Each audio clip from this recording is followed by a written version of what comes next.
Le seul truc difficile pour moi, c'est qu'en tant qu'Irlandais anglais, j'ai décidé de marier une Française parisienne d'origine corse.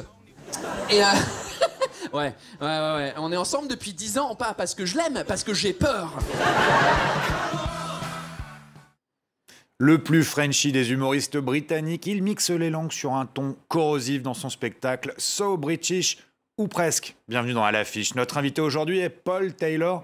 Salut Paul. Hello, comment ça va? Bon, ça va. Alors, votre père est anglais, votre père est anglais, votre mère est irlandaise, et vous avez choisi de vivre en France, et depuis très longtemps. Question très simple. Ouais. Qu'est-ce que vous aimez le plus en France? Qu'est-ce que vous appréciez le moins? Le plus, ça va être la nourriture. Vous êtes quand même, surtout les pâtisseries, vous êtes les rois, personne vous touche sur ce truc-là. Donc la nourriture. Et le truc moins, c'est le côté administration, paperasse, tout ce qui est remplir des... Ça, Vous aimez pas ça? Non, Non. vous-même les Français, vous aimez pas ça. C'est ma femme française qui gère tout ça, donc du coup... mais elle déteste, donc tout le monde râle sur l'administration française. Elle gère les papiers, vous gérez la pâtisserie. Et vous vous êtes fait connaître avec vos vidéos sur YouTube, notamment un clip, un sketch sur la bise. 3 400 000 vues déjà. Vous attendiez un tel succès? Vous pouvez en parler un petit peu de ce sketch d'ailleurs? Ouais, bah en fait c'était un des premiers sketchs que je faisais sur scène parce que c'était un des premiers trucs que j'avais quand j'ai rencontré ma femme en Angleterre et on était avec ses potes français. Bah du coup je voyais que il se faisait la bise et moi en Angleterre on fait pas ça. Ça commence maintenant dans le show business, mais en vrai les vrais gens dans la vie c'est des hugs ou on serre la main. Des poignées de main fermes. Ouais c'est ça et donc pour nous c'est très malaisant. On sait pas, on aime pas le contact physique et donc c'était le premier sketch que je faisais sur scène et au final on l'a rendu en vidéo et du coup je m'y attendais pas du tout à ce que ça ait un impact, I don't know.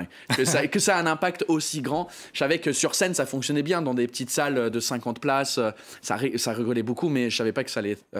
Et vous aimez bien vous moquer des Français, je pense qu'on peut le dire. Sur votre Instagram, vous dites même que les Français, soit ils vous adorent, soit ils vous demandent de rentrer chez vous. Ouais, c'est ça. C'était compliqué un petit peu après ce sketch avec certains Français dans la rue.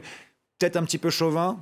Peut-être qu'ils n'ont pas énormément d'humour pour certains. Dans la rue, ça va. Les gens, ils sont gentils dans la vraie vie. C'est plus les commentaires qui me disent rentre chez toi, connard, si t'es pas content ici, t'as qu'à pas... Enfin, c'est plein d'insultes très xénophobes au final, mais... En vrai, dans la vraie vie, les gens qui viennent me voir, ils sont sympas. Ouais, j'adore ce que tu vois. T'as raison de nous moquer de nous. On est vraiment cons, les Français. Donc, c'est plutôt bienveillant dans la vraie vie. Eh ben, on va voir tout de suite un extrait d'une de vos vidéos sur le franglais, où quand Paul Taylor n'arrive pas tout à fait à bien s'exprimer, ou en tout cas à exprimer le fond de sa pensée. Regardez. False friends. French and English share a lot of words, and they don't necessarily mean the same thing. Like the first time I met my girlfriend's best friend, I said, "Hey, salut, je suis vraiment excitée de te rencontrer. Laisse-moi m'introduire. Je m'appelle." Bah, t'es pas sympathétique, toi. Ah, je suis pathétique en plus. Tiens. On another occasion, I missed a golden opportunity because I thought my girlfriend wanted me to do the housework with her and her friend when she said, Et Paul, on fait un ménage à trois. "No." And I said no. What a dickhead. Une de vos nombreuses vidéos qu'on peut retrouver sur YouTube. Ça, c'était l'extrait d'une série pour Canal+ avec Studio Bagel. Alors, on l'a vu, vous êtes parfaitement bilingue, vous écrivez dans les deux langues, produisez sur scène aussi. Ouais. Et là, un petit peu la pression quand même, parce que vous allez vous produire sur la plus grande scène dans votre histoire pour l'instant. Ouais. C'est le Grand Rex. Ouais, c'est ça, le Grand Rex, le 19 et 20. Et ouais, c'est un peu la pression, mais en vrai, ça fait... là, j'ai repris un peu la tournée. Donc, j'ai repris le spectacle. Ça faisait 1 an et demi que j'avais pas vraiment fait le spectacle. À cause de la pandémie. À cause de la pandémie, de façon consistante. Donc là, comme je l'ai fait plusieurs fois dans les dernières semaines, j'ai ça et c'est juste... là, j'ai juste envie de le faire. Ça va être parce que c'est une des dates, c'est un report d'il y a 1 an et demi. Donc du coup, j'ai vraiment envie de faire cette salle. Et c'est une approche un peu différente comparée aux vidéos que vous pouvez faire pour les réseaux sociaux ou ce qui est plus visuel avec ces vidéos pour Canal+, par exemple. Ouais, bah c'est une autre discipline. C'est même si pour le programme court, j'écrivais comme si c'était du stand-up parce que c'était face caméra, je parlais au public, mais il y avait beaucoup de cuts, il y avait beaucoup de transitions, il y avait beaucoup beaucoup de temps entre les prises. Là, c'est en une prise pendant 1h30. Donc, c'est totalement différent. Et on a l'énergie du public qu'on n'a pas en tournage. La première fois que je fais la blague, l'équipe derrière, les caméramans, le son dit, ils rigolent. Mais la 14e fois qu'on fait la prise, c'est pas la même chose que vraiment avoir le retour devant nous. Vous parlez parfaitement les deux langues. Moi, j'aimerais savoir, qu'est-ce qui vous inspire? Plutôt le stand-up britannique ou le stand-up français? Quelles sont vos influences? Peut-être Ricky Gervais, et en France, il y en a? Ouais, Ricky Gervais en Angleterre. En vrai, c'est beaucoup du stand-up britannique ou américain que j'ai regardé, comme c'est ma langue maternelle. Après, en France... en fait, tous mes collègues avec qui je monte sur scène, que moi je fais leur première partie, ils font la mienne, on est dans les plateaux d'humour. En fait, je m'inspire un peu de eux parce que je regarde qu'est-ce qui fait rire les Français. Moi, j'ai une niche entre guillemets dans mon spectacle, comme il y a un peu de l'anglais dedans. Mon public, c'est mon public, mais j'aime bien aussi observer mes collègues pour savoir qu'est-ce qui fonctionne bien pour les Français en France. En français. Et quelques noms d'humoristes français qui Verino, j'apprécie beaucoup. Évidemment, Fari, Panayotis, Jason Brokers. Je ne sais même pas comment dire son nom. Jason Brokers. Je dis ça en anglais parce qu'il a choisi. C'est un peu la nouvelle garde. Oui, c'est ça. Évidemment, Gad Elmaleh. Donc, ouais, il y en a plein. Alors, les gens ne le savent pas forcément, mais en France, il y a une très forte communauté anglophone. On les retrouve dans des librairies, dans des pubs et forcément aussi dans certains magasins d'alimentation. C'est un peu la pénurie maintenant avec le Brexit. On va en parler plus tard avec Marks & Spencer, qui rend très triste beaucoup de Britanniques ici. Mais on sait moins, il y a aussi du théâtre, des spectacles en langue anglaise. Et notre reporter Mandy Eshmati s'est rendu dans quelques comédie clubs. Reportage. Every time I'm on a flight, right before the plane takes off, I like to set my fitness out to run. Des rires autour d'un verre dans un sous-sol de bar parisien. À cause du Covid, cette scène n'avait pas eu lieu depuis longtemps ici. D'autant plus que l'endroit accueille des artistes du Royaume-Uni et qu'il était très difficile de les faire venir ces derniers mois. Nous sommes de retour, jusqu'à ce qu'un nouveau variant arrive et que nous soyons enfermés à nouveau. Glenn Wool est un humoriste canadien installé à Londres. C'est un habitué des plateaux télé et des festivals outre-Manche, mais pour lui, se produire ici est une chance.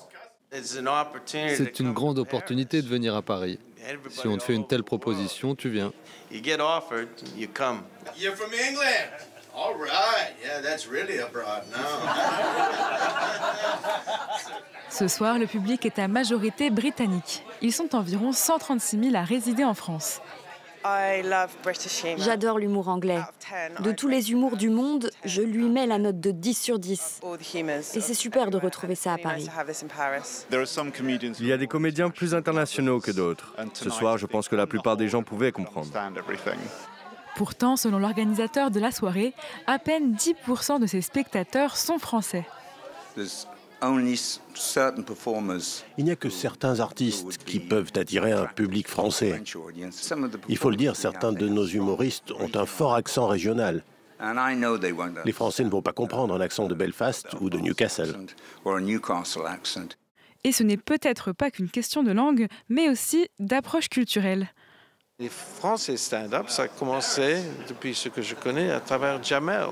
C'est Jamel qui a commencé le club et qui a compris qu'est-ce que c'est le stand-up.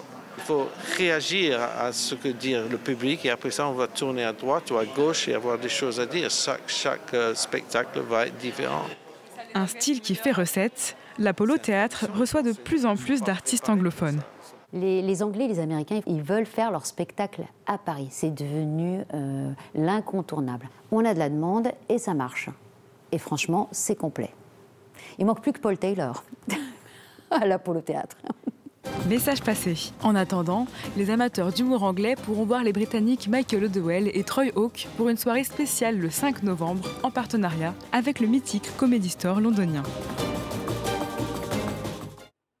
Plutôt flatteur, l'Apollo Théâtre vous veut. Dernière petite question sur le Brexit. Ouais. C'est forcément un petit peu compliqué pour les Britanniques ici en France, mais aussi au Royaume-Uni. Il y a énormément de pénuries. Toute cette situation, ça vous fait plutôt rire ou pleurer? Plutôt rire, parce que si j'y pense trop, ouais, effectivement, il y a des moments où ça devient déprimant, mais en vrai, Moi, je trouve, en fait, je suis content j'ai la chance d'être irlandais aussi de nationalité, donc j'ai pas trop les problèmes administratifs en termes de trouver des visas et tout ça. Mais tout ce qui se passe avec les pénuries de produits, c'est ridicule en fait. Ouais, bon, on va rester sur ce mot ridicule. En tout cas, merci Paul Taylor. Votre spectacle So British ou presque sera au Grand Rex les 19 et 20 octobre avant une tournée dans toute la France et une dernière représentation à Londres en janvier de l'année prochaine. C'est la fin de cette émission et comme toujours, on vous a demandé votre coup de cœur. Et votre coup de cœur, c'est une série télé qui se passe un peu comme ici, ouais, dans une chaîne de télé. Ça s'appelle The Morning Show ou The Morning Show sur Apple TV avec Jennifer Aniston et Reese Witherspoon. Et ça vous a plu? Ouais, moi j'ai adoré un peu les coulisses enfin c'est les fausses coulisses parce que c'est fictionné, mais j'adore ça, ouais. C'est vraiment très très cool. Eh ben on va vous laisser avec des images de The Morning Show. Merci à tous de nous avoir suivis. Restez bien sûr sur France 24 pour toujours plus d'actualités internationales.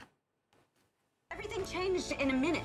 The whole world changed. I thought we were a team. Honestly, Bradley, a friendship with you seems like a bountiful journey. If I can. You talked to Mitch. Did he tell you that? People deserve to know the truth. Nobody likes the gossip. There's been a lot written about the morning show and a lust for ratings that made even the worst behavior permissible. Do you feel that the important issues have been addressed?